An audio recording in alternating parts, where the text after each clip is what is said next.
Question बनाने वाला ऐसा बना सकता है कि उसने कहा कि ब्लॉक के एक्सेलरेशन के दो कंपोनेंट हैं ए एक्स और ए वाई, वेज के एक्सेलरेशन को ए नॉट मान लो, दोनों के बीच के नॉर्मल रिएक्शन फोर्स को एन मान लो। अब ये जो 4 इक्वेशन हमने लिख दिए, 5 इक्वेशन लिख दिए, इनमें कौन कौन से सही हैं ये बता दो। तो वो आपको वो 4 इक्वेशन लिखने को मजबूर कर सकते हैं, भले ही उनका सोल्यूशन करने को न कहा जाए। तो आइए हम समझते हैं कि ये 4 इक्वेशन हम कैसे लिखें।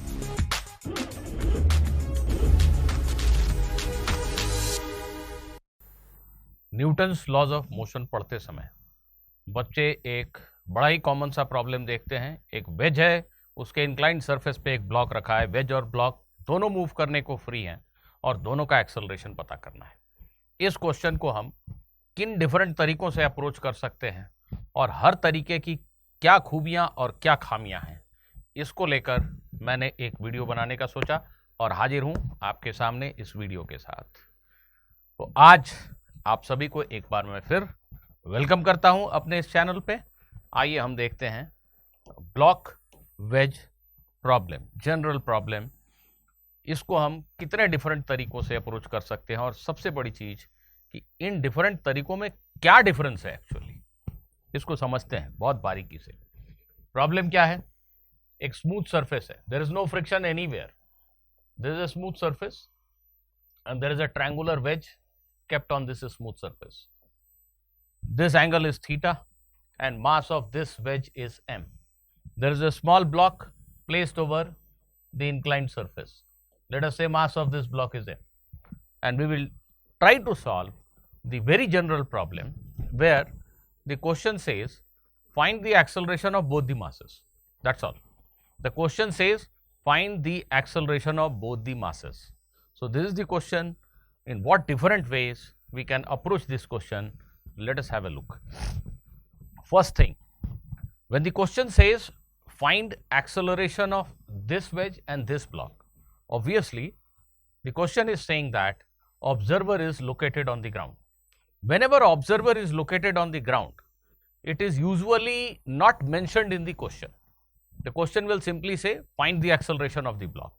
It is implied that the observer is standing on the ground. So with respect to ground, we have to find acceleration of this block as well as this wedge. Now, first thing that everybody is able to understand is this wedge is going to move towards right with some acceleration a naught. We have to find this. But what about the acceleration of the block? Many students think that the acceleration of the block, small block, will be in this direction, making an angle theta with horizontal. No, this is not correct. In the ground reference frame, the direction of motion of the small block is not exactly making an angle theta with the horizontal. How can we see that? It is very simple. This is the position of the wedge and block at time t is equal to 0. If I go and find the position of these two objects after a time interval delta t, the situation may look like this. After a certain time interval, this triangular wedge has moved to this yellow colored position, and in the meantime the block has slid on this wedge, and now maybe that block is somewhere here. So ये white color से जो diagram दिख रहा है वो time 0 पे situation है और थोड़े समय के बाद डेल्टा टी टाइम के बाद जो सिचुएशन है वो येलो कलर में दिखाई गई है। वेज खिसक कर यहाँ से यहाँ आ गया, ब्लॉक खिसक कर यहाँ से यहाँ आ गया। Now, what exactly is the direction of motion of this block? Is it this way? No. Is it horizontal? No. The fact is that this block has moved in a direction somewhat like this. So, this direction is not exactly known to us. We do not know the certain direction of motion of this small block. So, that is the fix, that is the problem. So, what are we going to do? We do not know its direction of motion exactly, but we are very sure that this block is moving in the plane of the diagram. It is kind of doing a two-dimensional motion. If we take horizontal as x-axis and vertical as y-axis, we can say okay, it is moving in xy plane. So in all such situations, we will have to assume two variables. या तो हम ऐसा मान लें कि इस block का acceleration a है हॉरिजॉन्टल से किसी एंगल अल्फा पे, तो a and alpha are two variables. या दूसरी अप्रोच ये हो सकती है कि हम ये बोलें कि इस ब्लॉक के एक्सेलरेशन के दो कंपोनेंट हैं, ये जो डायरेक्शन ऑफ मोशन है इधर इसका एक्सेलरेशन है और इसके एक्सेलरेशन के दो कंपोनेंट हैं, एक हॉरिजॉन्टल और एक वर्टिकल। देखिए मैं फिर से रिपीट कर रहा हूं मैं क्या बोल रहा हूं। वो जो स्मॉल ब्लॉक है उसका डायरेक्शन ऑफ मोशन कुछ ऐसा है, उसका एक्चुअल एक्सेलरेशन का डायरेक्शन ये है, और इस एक्सेलरेशन वेक्टर के हम दो कंपोनेंट्स एज्यूम कर रहे हैं। हम ऐसे सोच रहे हैं कि इस छोटे ब्लॉक के एक्सेलरेशन के दो कंपोनेंट्स हैं ax और ay, ax in horizontal direction, ay in vertical direction. ऐसा सोचने की बजाय आप ऐसा भी सोच सकते हैं कि ये जो छोटे ब्लॉक का एक्सेलरेशन है हॉरिजॉन्टल से कोई अल्फा एंगल बना रहा है और इसके एक्सेलरेशन का मैग्नीट्यूड a है, तो ठीक है, ax is a cos alpha and ay is a sin alpha. In any case we will have to assume two unknowns. Let us consider ax and ay as our unknowns.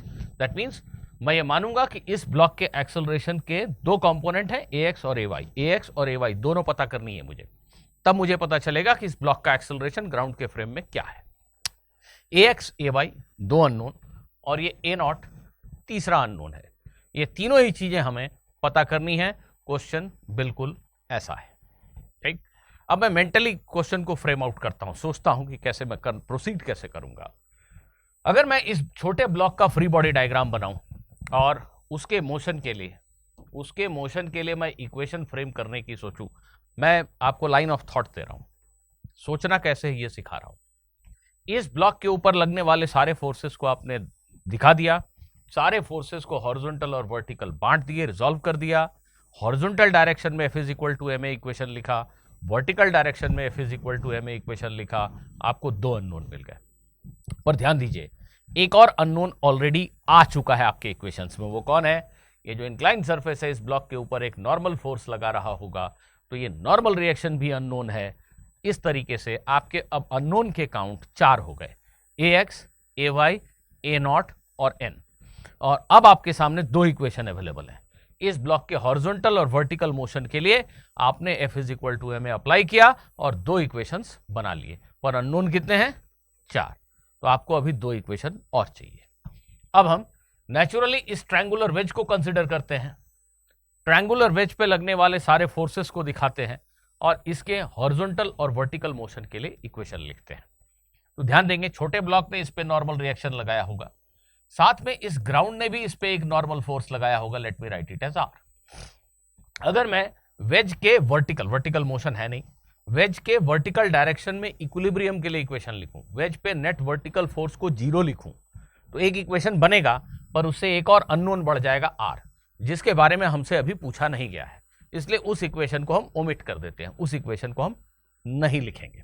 हम सिर्फ veg के horizontal direction में motion के लिए equation लिखेंगे। जो horizontal forces है उसको मास टाइम्स एक्सेलरेशन लिखेंगे। ये हमारा बनेगा तीसरा equation.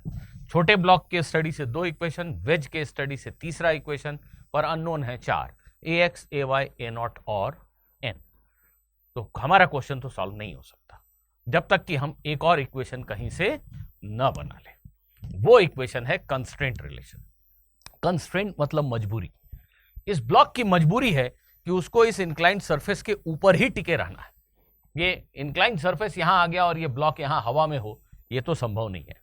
The block will always remain on the inclined surface. Block की मजबूरी है इस तरीके से चलना, और इस मजबूरी की वजह से ax, ay और a0 में एक रिलेशनशिप है। वो रिलेशनशिप अगर हमने लिख लिया तो वो हमारा बनेगा चौथा इक्वेशन। 4 इक्वेशन बन गए, हम सॉल्व कर देंगे, क्वेश्चन सॉल्व हो जाएगा। जेईई एडवांस के पेपर में क्या हम सोचते हैं कि इतना बड़ा क्वेश्चन आएगा कि 4 इक्वेशन लिखो, उनके सॉल्यूशन करो? आप बोल सकते हैं कि नहीं आएगा सर, ये तो बहुत बड़ा लेंदी हो जाएगा। नहीं, बिल्कुल आ सकता है। More than one correct type question में ये जो 4 इक्वेशन मैं बोल रहा हूं, इन्हीं में से कुछ इक्वेशन लिख के आपसे पूछेंगे कि ये सही है कि गलत है। वो क्वेश्चन ऐसा सेटअप कर देंगे कि मान लो ax है, ay है, a0 है। ज्यादातर बच्चे वेज के रेफरेंस फ्रेम में इस क्वेश्चन को सॉल्व करते हैं, पर ax, ay के टर्म्स में नहीं सोचते। क्वेश्चन बनाने वाला ऐसा बना सकता है कि उसने कहा कि ब्लॉक के एक्सेलरेशन के दो कंपोनेंट हैं ax और ay, वेज के एक्सेलरेशन को a0 मान लो, दोनों के बीच के नॉर्मल रिएक्शन फोर्स को n मान लो। अब ये जो 4 इक्वेशन हमने लिख दिए, 5 इक्वेशन लिख दिए, इनमें कौन कौन से सही हैं ये बता दो। तो वो आपको वो 4 इक्वेशन लिखने को मजबूर कर सकते हैं, भले ही उनका सोल्यूशन करने को न कहा जाए। तो आइए हम समझते हैं कि ये चार इक्वेशन हम कैसे लिखेंगे, और इसमें सबसे क्रिटिकल है ए एक्स ए वाई और ए नॉट के बीच में रिलेशन। तो उसी इक्वेशन को सबसे पहले हम लिख लेते हैं। बच्चों फिर से ध्यान दीजिएगा, आप मेरी लाइन ऑफ थॉट को पकड़िए कि मैं कैसे सोच रहा हूँ, कितने वेरिएबल्स हैं, कितने इक्वेशन कहाँ कहाँ से मिलेंगे। जब ये पिक्चर मुझे दिखने लगता है तो मोस्ट प्रोबेबली मैं क्वेश्चन को जरूर सॉल्व कर लूँगा। अगर मैं इस क्लैरिटी से क्वेश्चन को सोच पा रहा हूँ, देख पा रहा हूँ, तो क्वेश्चन बनेगा ही बनेगा। आइए सबसे पहले हम कंस्ट्रेंट इक्वेशन को लिखते हैं। कंस्ट्रेंट इक्वेशन मतलब ए एक्स ए वाई और ए नॉट में रिलेशनशिप लिखना है, वो भी एक बेहद ही सिंपल से तरीके से हम लिखते हैं। ऐसा कुछ मैं इस सिस्टम को टाइम 0 पे ड्रॉ कर रहा हूं। जस्ट ड्राइंग थोड़ा मेरा साफ सुथरा बने, इसके लिए मैं मान ले रहा हूं कि टाइम 0 पे ये ब्लॉक टॉप मोस्ट पॉइंट पे, आपको कंफ्यूजन कम हो इसके लिए मैंने ब्लॉक को टॉप मोस्ट पॉइंट पे ले लिया। ये टाइम 0 पे सिचुएशन है। थोड़े समय के बाद ये वेज खिसक करके यहां आ गया। मैं ऐसा मान लेता हूं कि वेज का हॉरिजॉन्टल डिस्प्लेसमेंट एक्स नॉट है। दैट मीन्स वेज का ये पॉइंट एक्स नॉट आगे आ गया। वेज का टॉप मोस्ट पॉइंट भी ऑब्वियसली एक्स नॉट ही आगे गया है। वेज का कोई भी पॉइंट, ये पॉइंट भी एक्स नॉट ही आगे गया है। ये जो पॉइंट है ये भी एक्स नॉट आगे गया। Each and every point has moved by same distance, obviously it is a rigid body.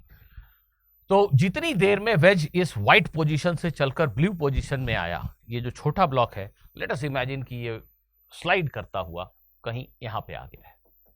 Time 0 पे ये ब्लॉक यहां था, थोड़े समय के बाद यहां पे है। अब आप देखिए वेज का डिस्प्लेसमेंट एक्स नॉट, मेरे इस छोटे ब्लॉक का डिस्प्लेसमेंट हॉरिजॉन्टल डायरेक्शन में लेट अस से एक्स टुवर्ड्स लेफ्ट, और वर्टिकल डायरेक्शन में उसका डिस्प्लेसमेंट y हुआ, ऐसा मैं मान लेता हूं।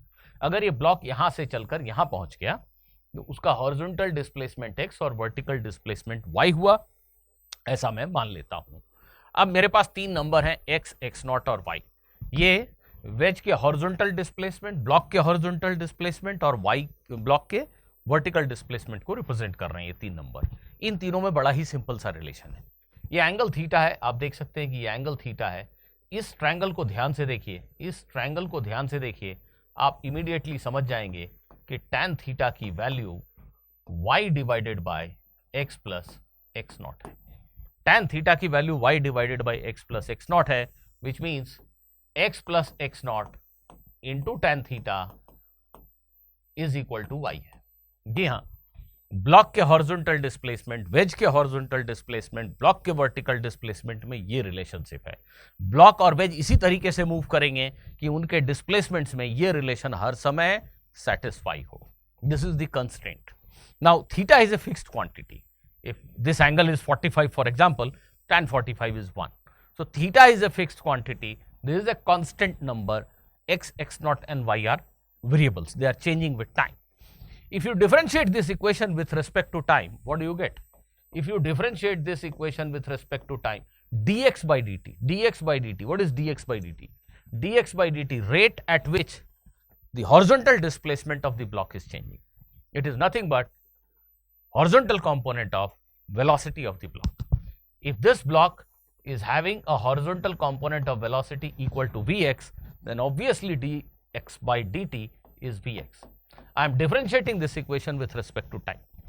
dx naught by dt is nothing but rate of change of x naught with time, which is nothing but velocity of this triangular wedge. And what is dy by dt?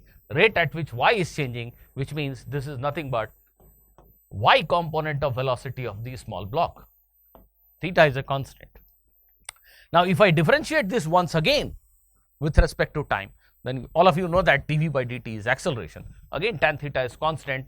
So, dvx by dt can be written as ax. What is ax? Ax is acceleration component of this block in horizontal direction.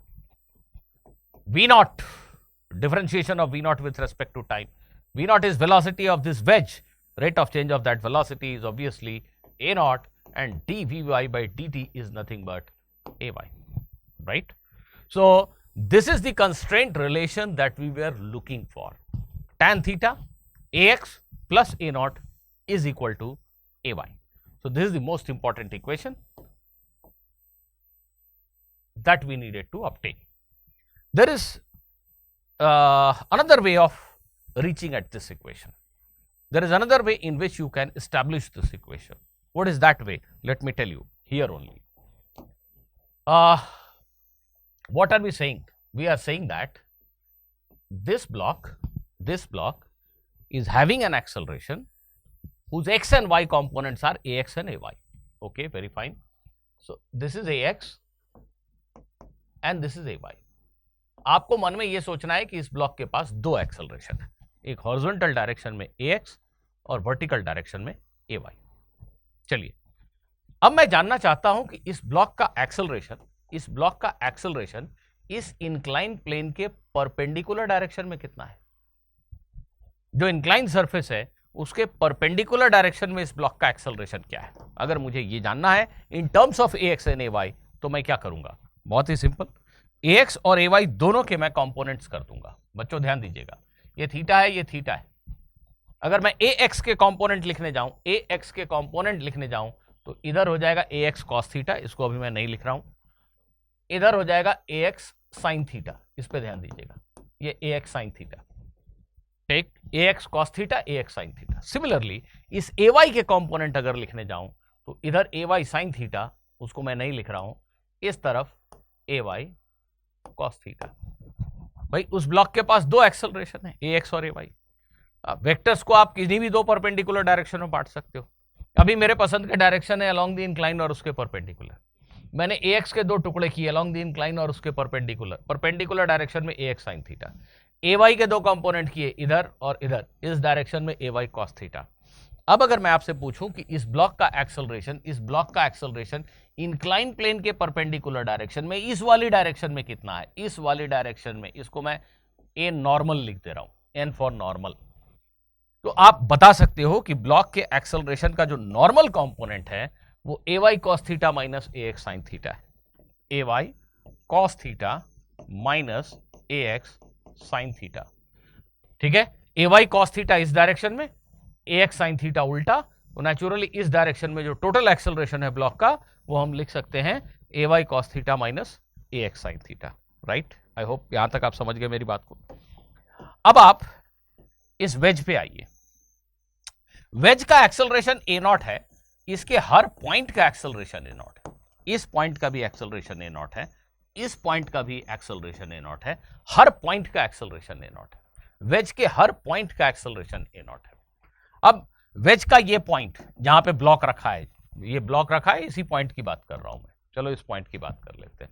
Basically incline surface की बात कर रहा हूं मैं. Incline surface के ऊपर किसी भी पॉइंट का एक्सेलरेशन अगर मैं इस एन डायरेक्शन में आपसे पूछूं, एन कौन सा डायरेक्शन है, इस इंक्लाइन सरफेस के नॉर्मल, इंक्लाइन सरफेस के नॉर्मल डायरेक्शन में अगर मैं वेज के एक्सेलरेशन का कंपोनेंट लूं, ये थीटा है, ये थीटा है, ये 90 माइनस थीटा, ये 90 माइनस थीटा है, इसलिए ए नॉट का कंपोनेंट जो इधर आएगा ये ए नॉट साइन थीटा आएगा.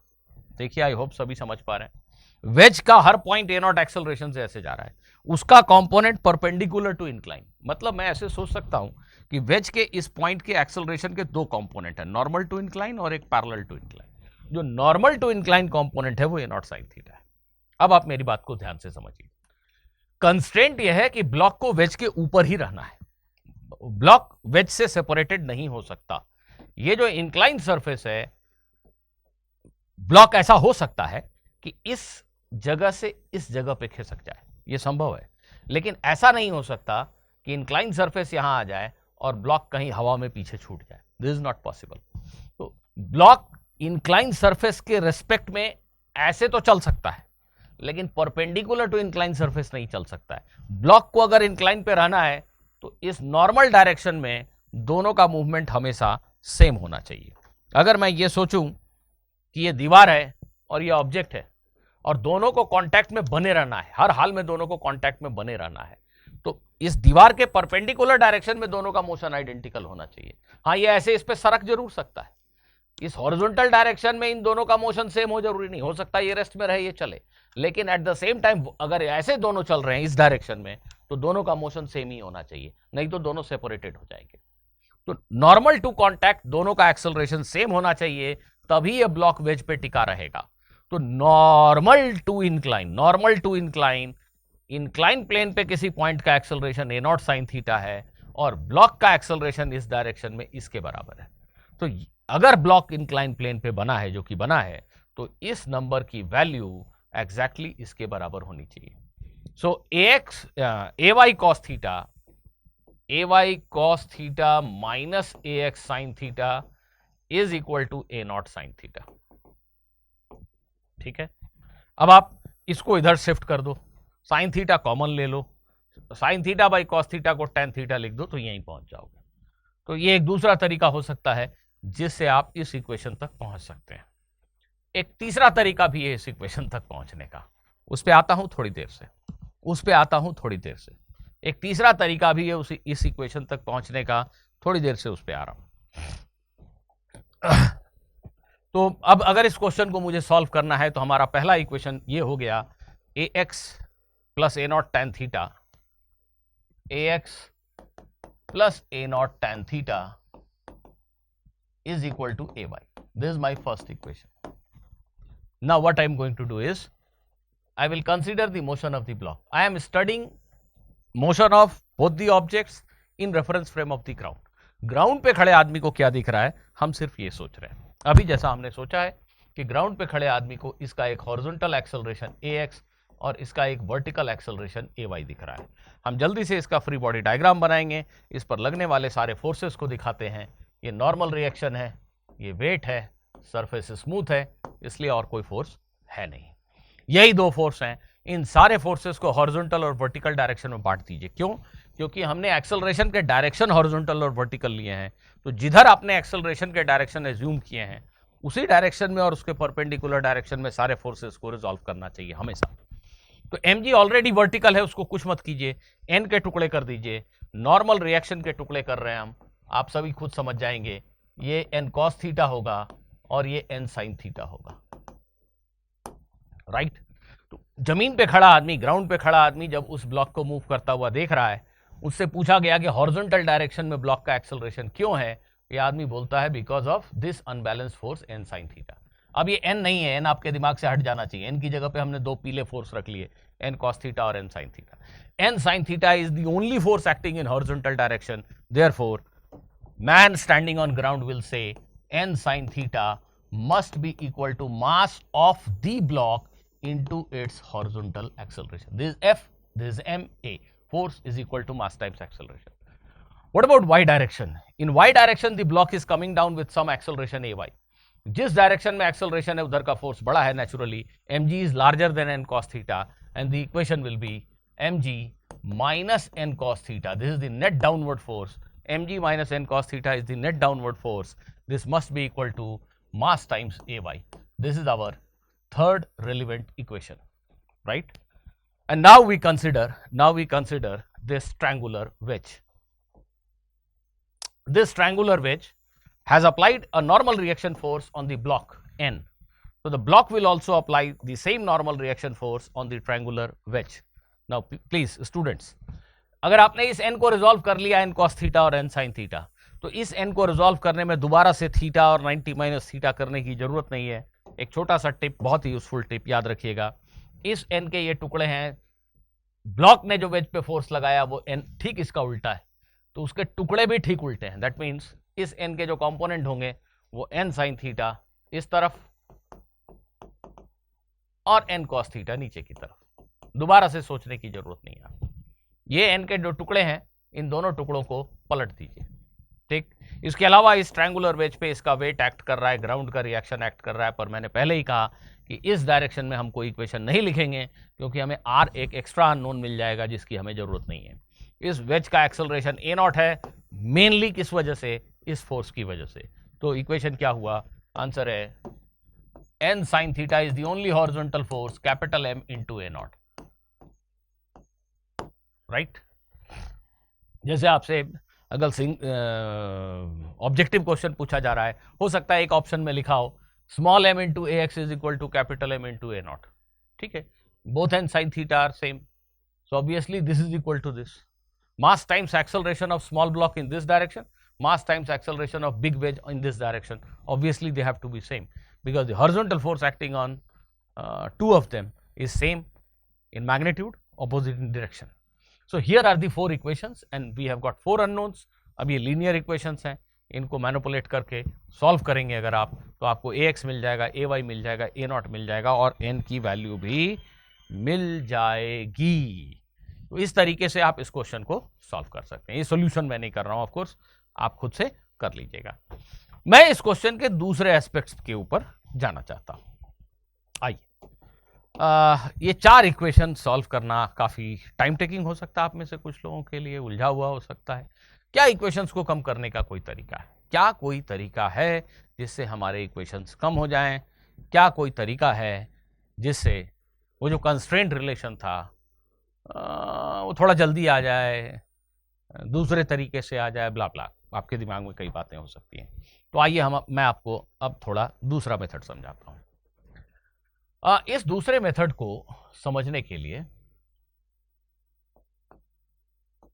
थोड़ा भावनाओं पे जाना होगा।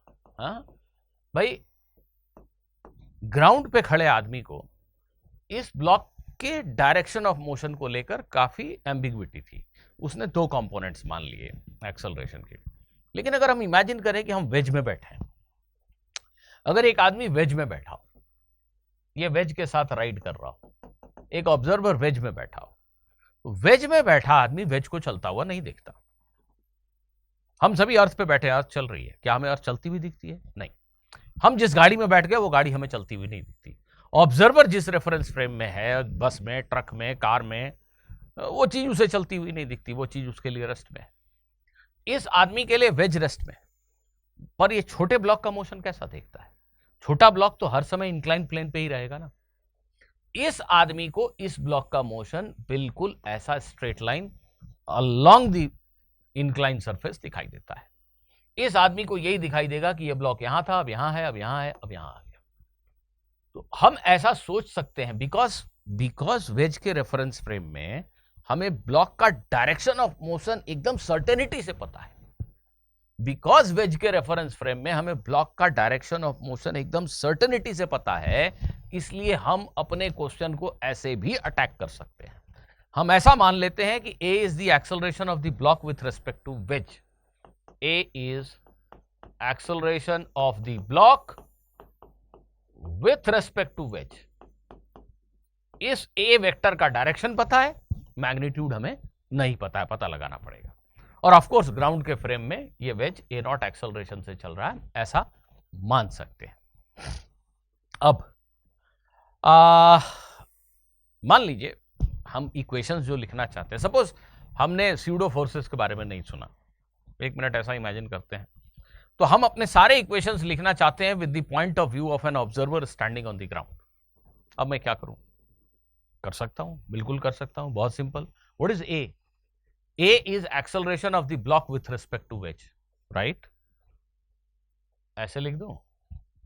रिलेटिव मोशन सभी समझते हैं कि इसका मतलब होता है actual acceleration of block in ground frame minus acceleration of ways in the ground frame. अगर मुझे ब्लॉक का एक्सेलरेशन ग्राउंड के रेस्पेक्ट में पता हो, जिसको मैं ए बी लिख रहा हूं, अगर मुझे वेज का एक्सेलरेशन ग्राउंड फ्रेम में पता हो, जिसको मैं ए नॉट लिख रहा हूं, इन दोनों का डिफरेंस लेने से क्या मिलेगा? वेज के रेस्पेक्ट में ब्लॉक का एक्सेलरेशन, जिसको हमने ए माना है कि नहीं? बिल्कुल ठीक बोल रहा हूं। इसका मतलब यह हुआ कि ये जो ब्लॉक है इसका एक्सेलरेशन ग्राउंड फ्रेम में ए प्लस ए नॉट होगा। क्या होगा? ग्राउंड पे खड़े आदमी को इस ब्लॉक का एक्सेलरेशन क्या दिखाई देगा? Vector A plus vector A not. बिल्कुल ठीक। वेक्टर ए और ए नॉट को अगर हम जोड़ दें, ऐसा जो भी डायरेक्शन हो, इस डायरेक्शन में ग्राउंड पे खड़े आदमी को इस ब्लॉक का एक्सेलरेशन दिखाई देगा। हम पहले के एक्सपीरियंस से ऐसा ही कुछ समझते हैं। हमने अभी अभी कहा है कि ये ब्लॉक का डायरेक्शन ऑफ मोशन जो है वो कुछ ऐसा हो सकता है। बिल्कुल वैसा ही कुछ हमें वहां पे समझ में आ रहा है। अब मैं यहां से इस क्वेश्चन को ऐसे भी सोच सकता हूं, ध्यान दीजिएगा। मुझे ए और ए नॉट को जोड़ना है जिससे ब्लॉक का एक्सेलरेशन मिल जाए। जोड़ने के लिए भी क्यों ना कंपोनेंट्स कर लिए जाए। दैट मीन्स ये जो वेक्टर ए है इसके मैं हॉरिजॉन्टल और वर्टिकल कंपोनेंट कर ले रहा हूं। हॉरिजॉन्टल कंपोनेंट ए कॉस थीटा और ए साइन थीटा। ठीक, मुझे वेक्टर ए में ए नॉट को जोड़ना है। अब आप खुद से देखो, वेक्टर ए में ए नॉट को जोड़ेंगे तो क्या मिलेगा? वाई डायरेक्शन में तो ये ए साइन थीटा ही रहेगा। ए और ए नॉट को जोड़ने से क्या मिलने वाला है मुझे? ब्लॉक का acceleration with respect to ground. ये है ब्लॉक का acceleration with respect to ground. ठीक है, आई कैप जे कैप भी लिख सकते हो, नहीं लिख रहा हूं, ऐसे ही समझ लो भाई। ये ए वेक्टर है जिसके दो टुकड़े किए, इसमें मुझे ए नॉट को ऐड करना है। तो क्या मिलेगा यार? वर्टिकल डायरेक्शन में ए साइन थीटा और हॉरिजॉन्टल डायरेक्शन में a cos theta minus a not.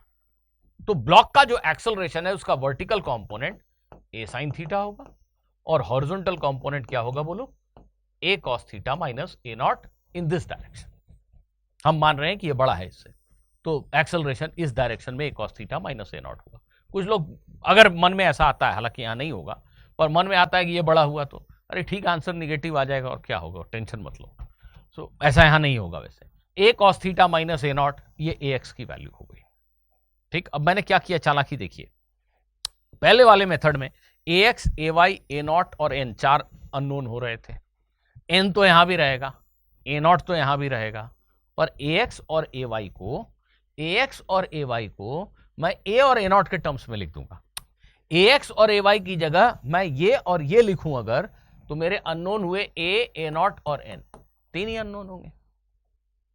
सच्चाई ये है कि इन दोनों इक्वेशन में से अगर आप ए एलिमिनेट कर दें, खुद कर लीजिएगा, ए क्या है? Acceleration of this block relative to wedge. अगर इन दोनों इक्वेशंस में से आप स्मॉल ए को एलिमिनेट कर दें तो आप फिर यहां पहुंच जाएंगे। यह इस कंस्ट्रेंट रिलेशन को लिखने का तीसरा तरीका है, जिसकी थोड़ी देर पहले मैं बात कर रहा था कि बताता हूं। ठीक है, यह तीसरा तरीका हो सकता है। कैसे करेंगे आप? सेम यही जो आपने लिखा है, ए एक एक्स्ट्रा अननोन आपने एज्यूम किया, acceleration of block relative to wedge. अब ए को दोनों में से एलिमिनेट कर दो, you will find a relationship between a x, a y and a naught. खुद से कर लो, इसको इधर शिफ्ट कर दो और डिवाइड कर दो, sign theta by cos theta को टेन थीटा लिख दो, आ गया तुम्हारा वो रिलेशन। बहरहाल, हम अगर ग्राउंड फ्रेम में क्वेश्चन को सॉल्व करना चाहते हैं तो हम कुछ ऐसा अटेम्प्ट करेंगे। हम सिर्फ इन तीन वेरिएबल्स को लेके क्वेश्चन को सॉल्व करना चाहते हैं। अभी जो आपने इक्वेशंस लिखे हैं बिल्कुल वैसे ही लिखेंगे हम। ये पहला इक्वेशन तो आप भूल जाइए, दिस इज नॉट रिक्वायर्ड, भूल जाइए। अब हम ब्लॉक को कंसीडर करेंगे, ए एक्स और ए वाई उसके एक्सेलरेशन है, N sine theta is equal to m a x. हम ए एक्स नहीं लिखेंगे, हम ए एक्स की जगह पे ए साइन थीटा लिख देंगे। हम इस ए एक्स की जगह पे ए साइन थीटा अगर लिख दें तो इक्वेशन हो जाएगा N sine theta is m a sine theta. नहीं, कुछ गलत लिख दिया ना मैंने, ओहो सो सॉरी। ए एक्स की जगह पे लिखना है a cos theta minus a nought, sorry, a cos theta minus a nought. समझ रहे हो? यही इक्वेशन है, N sine theta is equal to m a x, पर ए एक्स की जगह हम क्या लिख रहे हैं? A cos theta minus a not. ये हमारा इक्वेशन हो गया पहला। अब जो दूसरा इक्वेशन है m g minus N cos theta, m g minus N cos theta is equal to m a y की जगह पे हम लिखेंगे a sine theta, a sine theta. ये हमारा हो गया दूसरा इक्वेशन। और तीसरा इक्वेशन वेज का जो हमने लिखा था N sine theta is equal to m a not, ये वैसे का वैसे ही रहेगा। हो गया। अब ये जो तीन इक्वेशन है इसमें तीन ही अननोन है, ए नॉट और एन। तो चार की बजाय तीन इक्वेशन हो गए सॉल्व करने को। चालाकी क्या की हमने चालाकी ये की कि वो जो ए एक्स और ए वाई है, ए एक्स और ए वाई, उसको हमने ए और ए नॉट के टर्म्स में लिख दिया। ए एक नई चीज है जो पहले नहीं थी, पहले वाले मेथड में नहीं थी। ए क्या है? इस ब्लॉक का acceleration with respect to wedge. तो हमने एक नया अननोन ए इनकॉर्पोरेट किया और ए नॉट को मिला करके ए एक्स और ए वाई लिख दिया। ठीक, तो ए एक्स और ए वाई की जगह सिर्फ एक चीज एक्स्ट्रा बढ़ी, वो है ए नॉट तो एनीवे क्वेश्चन में है ही। तो अब हमारे पास तीन ही इक्वेशन है और तीन ही अननोन है, इनको सॉल्व कर देंगे तो आंसर हो जाएगा। हाँ, इस मेथड में ए नॉट तो निकल आया, लेकिन अगर आपसे क्वेश्चन बनाने वाले ने पूछा हो कि ब्लॉक का एक्सेलरेशन बताइए, छोटे ब्लॉक का एक्सेलरेशन, तो प्लीज ध्यान दीजिएगा बच्चों, छोटे ब्लॉक का एक्सेलरेशन ए नहीं है। A is acceleration of block relative to wedge. वो जब पूछा जाए तब ए आंसर है। पूछा गया छोटे ब्लॉक का एक्सेलरेशन बताओ और आप ए लिख के घर आ जाओगे तो गलत है। अगर आपने ये 3 इक्वेशन सॉल्व करके ए निकाल दिया और बोले कि यही छोटे ब्लॉक का एक्सेलरेशन है तो गलत है। छोटे ब्लॉक का acceleration with respect to wedge है वो, तो फिर छोटे ब्लॉक का एक्सेलरेशन कैसे लिखेंगे? उसके लिए आपको फिर से ये 2 इक्वेशन इस्तेमाल करने पड़ेंगे। आप ए निकाल चुके, ए नॉट निकाल चुके, उससे आपको छोटे ब्लॉक के एक्सेलरेशन का वाई कंपोनेंट मिल जाएगा, एक्स कंपोनेंट मिल जाएगा, हॉरिजॉन्टल वर्टिकल दोनों कंपोनेंट मिल जाएंगे। ठीक। तीसरा तरीका, अगला तरीका ये है, पता नहीं कितने तरीके हुए मुझे नहीं समझ में आ रहा, भूल गया मैं, पर अगला लाइन ऑफ थॉट ये हो सकता है कि जब मैं वेज के रेस्पेक्ट में ब्लॉक का डायरेक्शन ऑफ मोशन समझता हूं, मुझे ये पता है कि यहां बैठे आदमी को ये ब्लॉक इधर एक्सेलरेट होता हुआ दिख रहा है, तो वेज के रेफरेंस फ्रेम में ही ब्लॉक का मोशन क्यों ना स्टडी किया जाए। वेज का रेफरेंस फ्रेम एक एक्सेलरेटेड रेफरेंस फ्रेम है। इस रेफरेंस फ्रेम में बैठे ऑब्जर्वर को न्यूटन्स लॉ लगाने की परमिशन तभी है, ये ऑब्जर्वर न्यूटन्स लॉ अप्लाई करके तभी सही आंसर देगा जब ये अपनी तरफ से एक मनगढ़ंत फोर्स ऐड कर दे, जिसको आप स्यूडो फोर्स या फिक्सिशियस फोर्स कहते हो।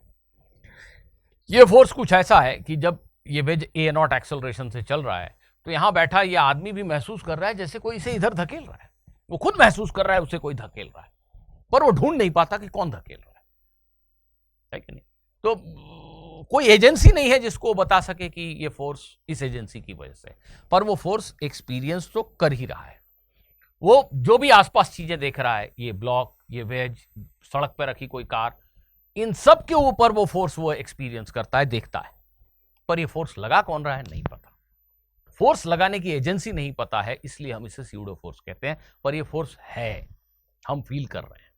इस फोर्स को जब तक ना ऐड करें तब तक न्यूटन्स लॉ सही आंसर नहीं देते। आई होप कि आप सभी ये लोग जानते हैं। तो अगर मैं वेज के रेफरेंस फ्रेम में इस ब्लॉक के मोशन को स्टडी करूं तो नॉर्मल रिएक्शन mg के अलावा एक स्यूडो फोर्स ऐड करना है।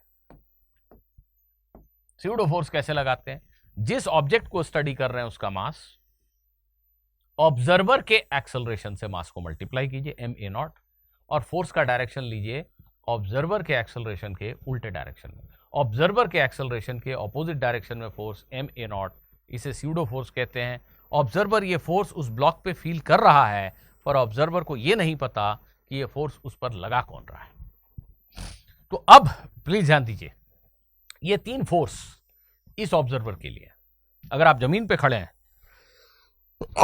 आई एम सो सॉरी, अगर आप ग्राउंड के रेफरेंस फ्रेम में हैं तो फिर ऐसा कोई फोर्स नहीं होता है।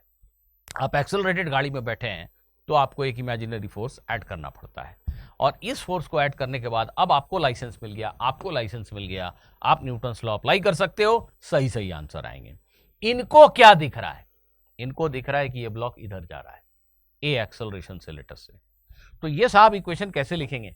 ये सारे फोर्सेस को डायरेक्शन ऑफ मोशन और उसके परपेंडिकुलर बांट देंगे। जिधर एक्सेलरेशन है उधर और उसके परपेंडिकुलर डायरेक्शन में सारे फोर्सेस को बांट दीजिए। कुछ नहीं, आपको mg के टुकड़े करने हैं, ma के टुकड़े करने हैं, n को स्प्लिट नहीं करना है। तो आई होप कि ये आप लोग कर लेंगे। ये mg cos थीटा और एक mg sin थीटा इधर आएगा, और ये जो हमारा सो कॉल्ड ma0 है, इसका कंपोनेंट ma0 sin थीटा और ये ma0 cos थीटा। ये करने का मतलब ये फोर्स नहीं है, mg भी नहीं है। तो अब हम ये देखते हैं कि इंक्लाइन प्लेन के परपेंडिकुलर इस आदमी को मोशन ऐसे दिख रहा है, एक्स एक्सिस के लॉन्ग, वाई एक्सिस के लॉन्ग कोई मूवमेंट नहीं है, तो ये बोलेगा वाई डायरेक्शन में नेट फोर्स 0 है। ये लिखेगा n plus ma0 sin theta,